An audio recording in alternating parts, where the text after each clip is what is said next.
Yeah. Well, it's nothing I haven't seen before being an Eagles fan. You have to put up with games like this seemingly more times than not. Eagles lose 23-20 to the Redskins in Washington. They're now 1-3. They made Kirk Cousins look like Tom Brady at the end. Um, Seems Kirk Cousins only plays well versus the Eagles. I don't know, but he goes 15 play, 90-yard drive late in the fourth quarter, and Pierre Garçon with the touchdown catch. Great catch by him. Give credit where it's due. Great catch by a veteran receiver. Um, Gave the Redskins the lead. The Eagles have the ball, and it was a sack fest after that. Um, Overall, not a good game by the Eagles. Um, they were able to make some plays in the second half. Bradford seemingly understood you got to try to throw deep every now and then. Tends to work sometimes. He had 3 touchdowns, no interceptions in the game. The 2 turnovers the Eagles had, there was a horrible fumble by Aguilar on a double reverse, and in the end of the game, Aguilar actually had the interception through they were doing one of those, hook and ladder type crap at the end. It never works unless you're um, Cal Stanford. But that was an interception. But so those were the Eagles' turnovers. Eagles defense got 1 turnover on a very good strip by Brandon Graham on Jordan Reed, recovered by Hicks. Hicks always seems to be in the right place at the right time. And the Eagles go down again. They're 1-3. All you really need to know about this season is that last drive by the Redskins. I think that drive in a nutshell is what this season has been.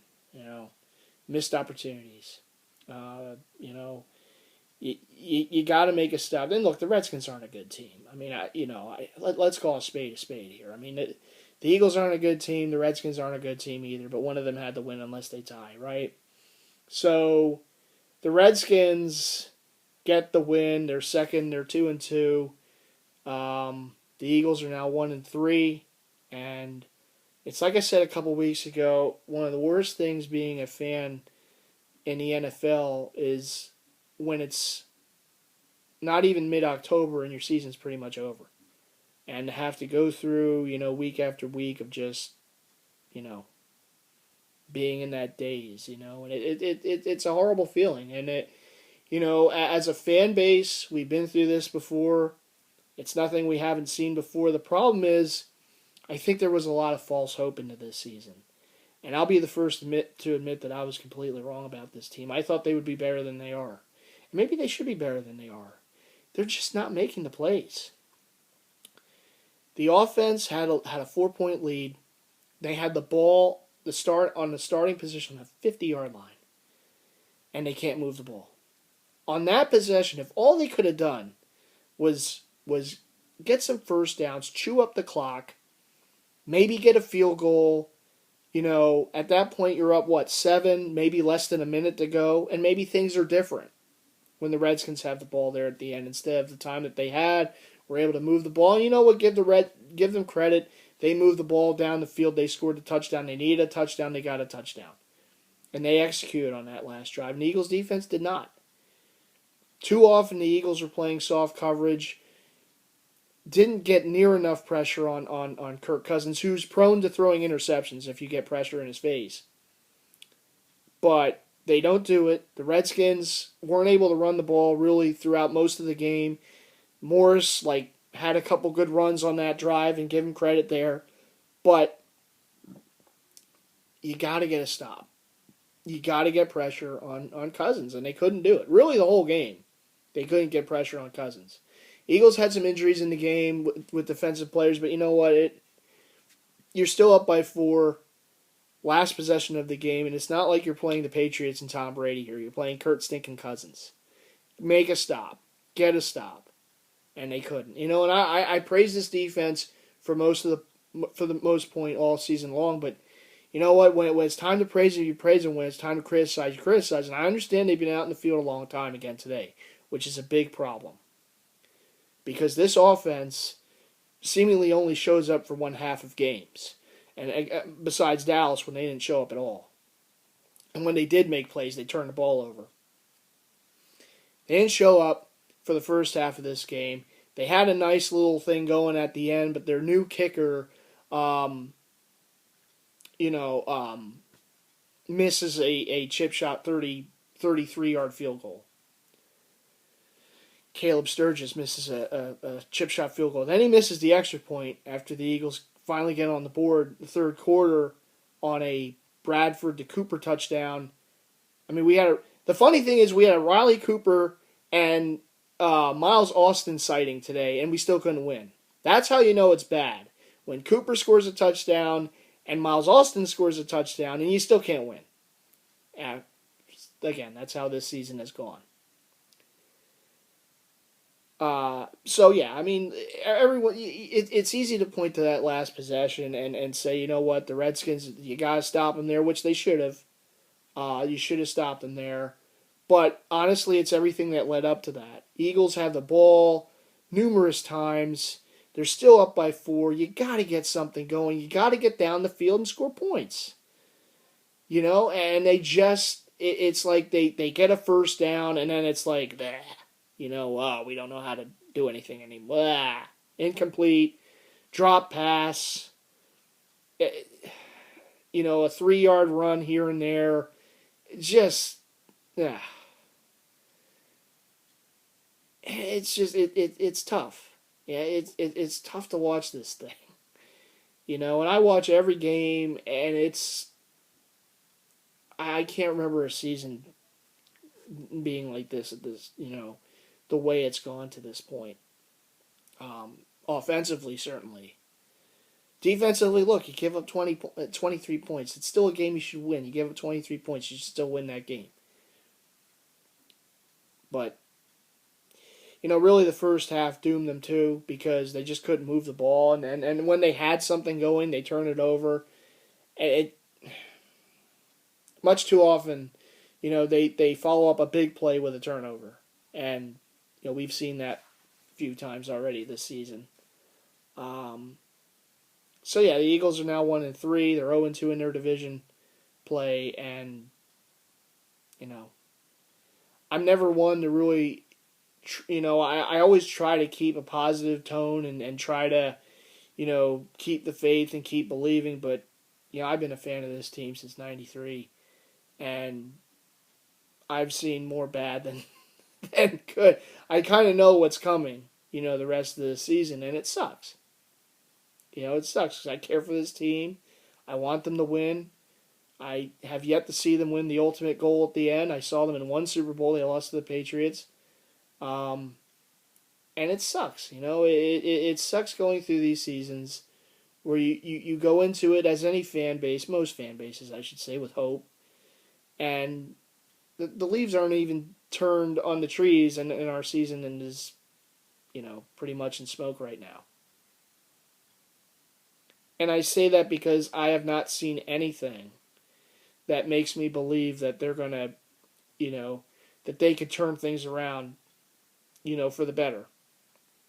And part of that is because they've only shown up for one half on offense most games, if that. Dallas game withstanding. And for the most part, they've looked like one of the worst offenses in the league. The defense, look, it sounds funny after today, but the way they lost the game, but I mean, it's amazing to me they haven't given up more points than they have, because they're on the field most of the game. About 80% of the game, that defense is on the field, and you can't win that way. You cannot win games that way. And at some point, it's going to come back to bite you, and it did today. And again, look, could they have made plays on that last drive? Absolutely. Kirk Cousins is not that good. He just isn't.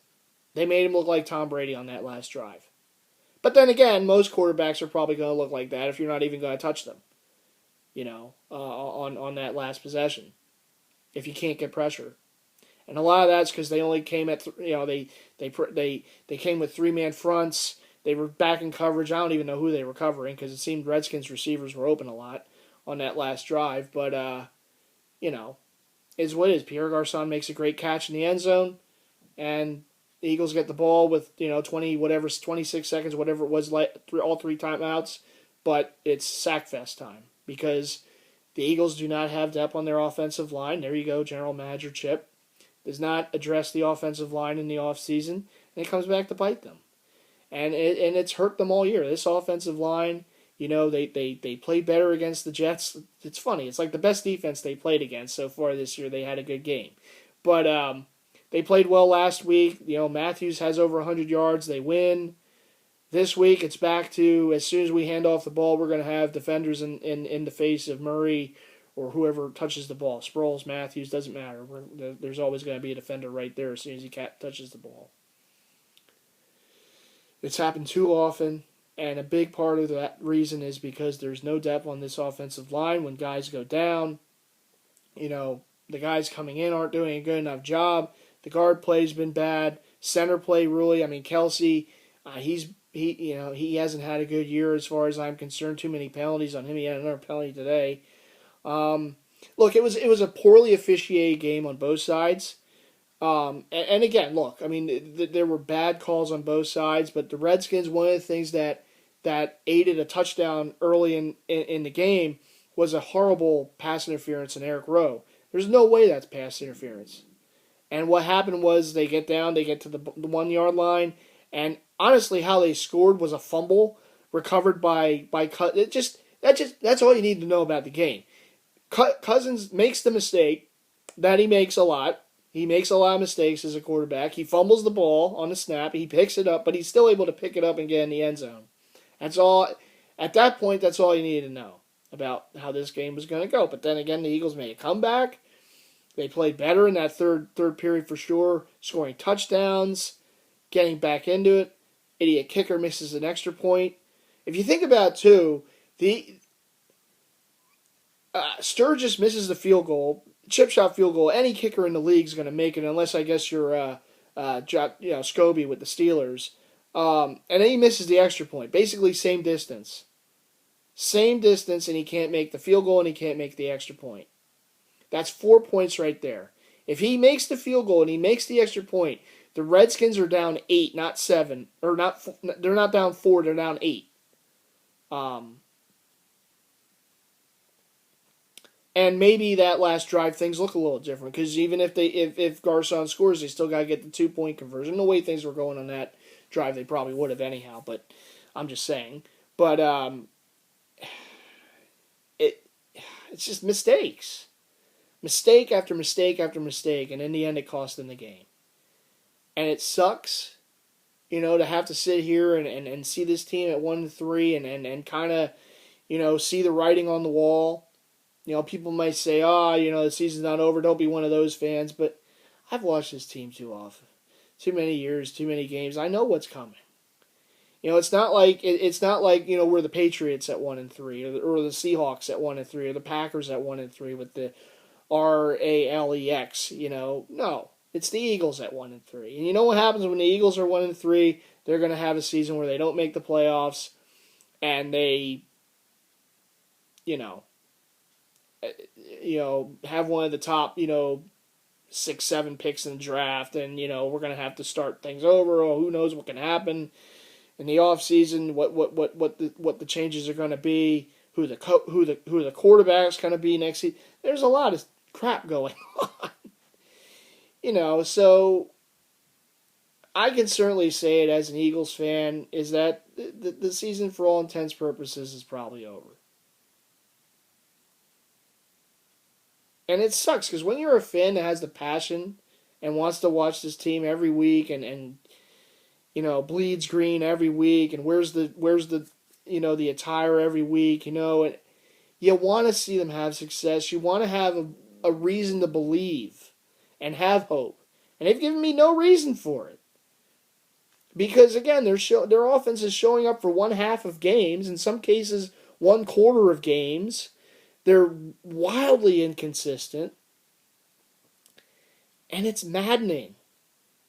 And it's and a good part of that reason is because they have a quarterback who's been way inconsistent. They have and their offensive line has been Swiss cheese through the first 4 weeks. Well, really, They had a good game against the Jets last week, but this week again, they're back to the same things that they were doing the first 2 weeks. And sometimes the talent shows up, and the lack thereof shows up. I don't know how much a difference Mathis would have made as a guard. I don't know. I mean, obviously Denver's offensive line isn't great shakes either this year. People have pointed at Todd Herremans. Well, Todd Herremans was, honestly, this might be his last year, in the league. And the Colts offensive line has had problems too. So I don't know if Mathis and Herremans are would have made this thing that much better. I mean, maybe there is a cohesiveness there. But, we went through seasons that they were hurt too. Herremans missed a lot of games last year with injury. I don't think anyone was really that upset. With all due respect to the guy, he was a great pro when he was here. But I don't think there was a lot of Eagle fans going, oh man, they let Todd Herremans go.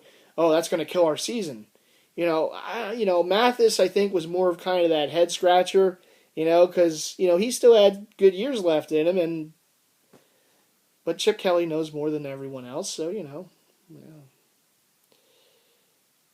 I'm not really one of those people and one of those fans that, says we got to get rid of the coach, but we got to get rid of the coach.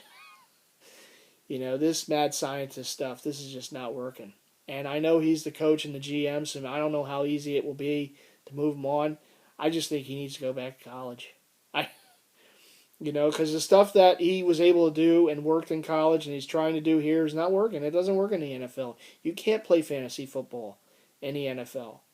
And you talk about the culture. You talk about, okay, we have to have these type of guys in the locker room. Well, you know what? If your locker room has these type of guys and we're starting the season 1-3, I don't want these type of guys. Give me the bad boys. I don't care. The Detroit Pistons won 2 NBA championships being the bad boys. Do you think that the fans in Detroit really care? That they love that team. The Flyers, the Bullies, the Broad Street Bullies. Maybe they weren't always the greatest in the locker room. They won 2 Stanley Cups. Sometimes maybe you need people with a little bit of bad in them, to win. And if you do, the fan base isn't going to care that you have, but they weren't culture guys. They weren't this. They weren't that. No. Give me guys that are going to win. You give me a guy that's going to win, and I'll put him up on a pedestal. I don't care. If the Eagles win a Super Bowl and the MVP is a guy who's a non-culture guy, a bad guy, I'm not going to care. As a fan, I will wear his jersey. I will go find him, have him autograph, a football or something, because you know what? My team finally won the Super Bowl and you're the MVP. Way to go, buddy. You're always going to have a place at the table as far as I'm concerned. This culture crap, we need this type of guy, that type of guy, it's ridiculous. Just give me guys who are going to win. How about that? How about that, Chip? How about guys who are going to win? That's what we want. That's all we want as a fan base. And we're under fire all the time by the other fan bases. All the time because we haven't won. All we want is players on this damn team that's going to win. Don't give me culture. Don't give me, he's not the right guy. He doesn't listen to me. No, don't give me that. I want guys who are going to win. Just, the old saying Al Davis used to say, and it's so true, just win, baby. That's all it is. You win with guys who have culture, who fit your culture, who don't fit your culture, whatever. Just win. Maybe you start a season 3-1 instead of 1-3. All I want is results. And so far the results haven't been there. So this whole thing has been a failure. And Chip has been a failure. So if his way just isn't going to work, you need to get rid of him. Find a guy who's going to win. Jeffrey Lurie, get the damn thing right, because we're tired of sitting around here waiting. And we've been more than patient with this organization, with this team. More than patient. But damn it, I'm tired of waiting. I want a guy who's going to come here and get it right. So the rest of the season, hey, what can I do? Right? It's not like Chip is going to, be gone this week. The team, it's not like things are going to change. It's going to be the same. And maybe they beat the Saints on Sunday. It's here. The Saints are kind of, so-so. Maybe they get a win on Sunday. And they're, 2-3. And then, okay, if we win next week, we're back to 500 and all that. But you know what? I've seen enough football. I know when it's a bad team. And this is a bad team. This is a bad team. When they make the mistakes that they make, particularly on offense, drop passes, the quarterback not hitting receivers when they're open, can't run the ball, offensive line is like Swiss cheese. When you see all that and you're hoping, okay, we can turn things around, I just don't know how they can turn things around. And as a fan, it's frustrating as hell. It's frustrating as hell watching these other teams that know how to win, doing the right things year after year, the right players, the right schemes. They win games and they find ways. And I'm sitting here a fan of the Philadelphia Eagles. I've always been a fan of Philadelphia. It's the only team I'll ever be, a fan of. The only team I'm ever going to watch week to week. I care for this team, and I'm always going to care for this team. But damn it, I want them to care for me back. And I'm tired of it. And all Eagle fans are tired of it. We're tired of being sold a bag of goods. And it just seems we're sold this bag over and over again. You know what? As a fan, people criticize us. Yeah, we're going to have hope year to year. What do you want us to say? Oh, we're going to suck every year? We're going to go into a season saying we don't have a chance. It's over. No. We have hope because we care about this team. And we want them to be good. Maybe it's false hope. Maybe that's what it is. But damn it, we have hope for this team. We have passion for this team every year. And every year, it's the same crap. They let us down. They find another way. And I'm tired of them finding those ways. I want them to get this damn thing right. I want them to find the right coach, the right schemes, the right players. And it doesn't happen overnight. It doesn't happen in one off season. But I want them to get this damn thing right because I'm tired. I'm tired of going through seasons like I'm going through right now. Having all the hope in the offseason, all the hope and hoping things are going to be good, and having that hope that the ultimate goal will be achieved, only to be slapped in the face on the first weekend of October, and the team's 1-3, and we're sitting here going up, here comes another season where we don't get it. And part of the reason is because of the philosophy of this coaching of this coach that we have here. And maybe he's a great college coach. Great college coaches aren't always great NFL coaches. Nick Saban wasn't a great NFL coach. A great college coach. Urban Meyer thinks he's doing it in college. I don't know if he does it in the pros. I don't know.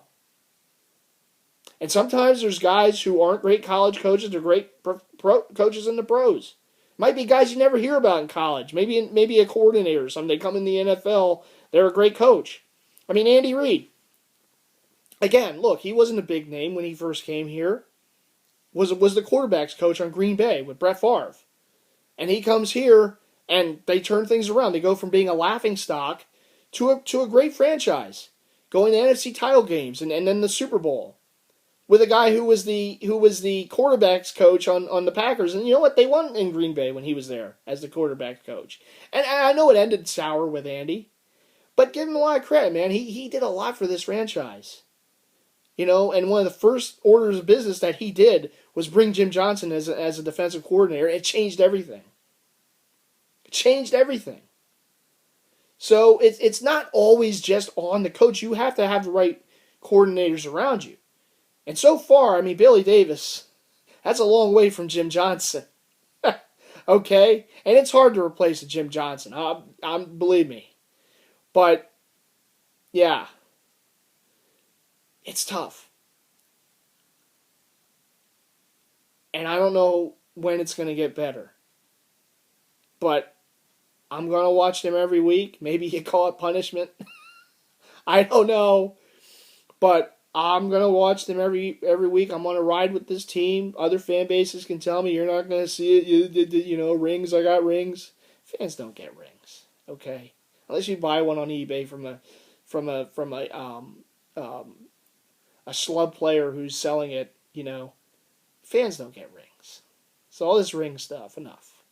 You know, I have a ring. You know what ring I have? When I went to the one of the first games of the season a few years ago at AT&T Park for the San Francisco Giants, they gave out commemorative replica rings.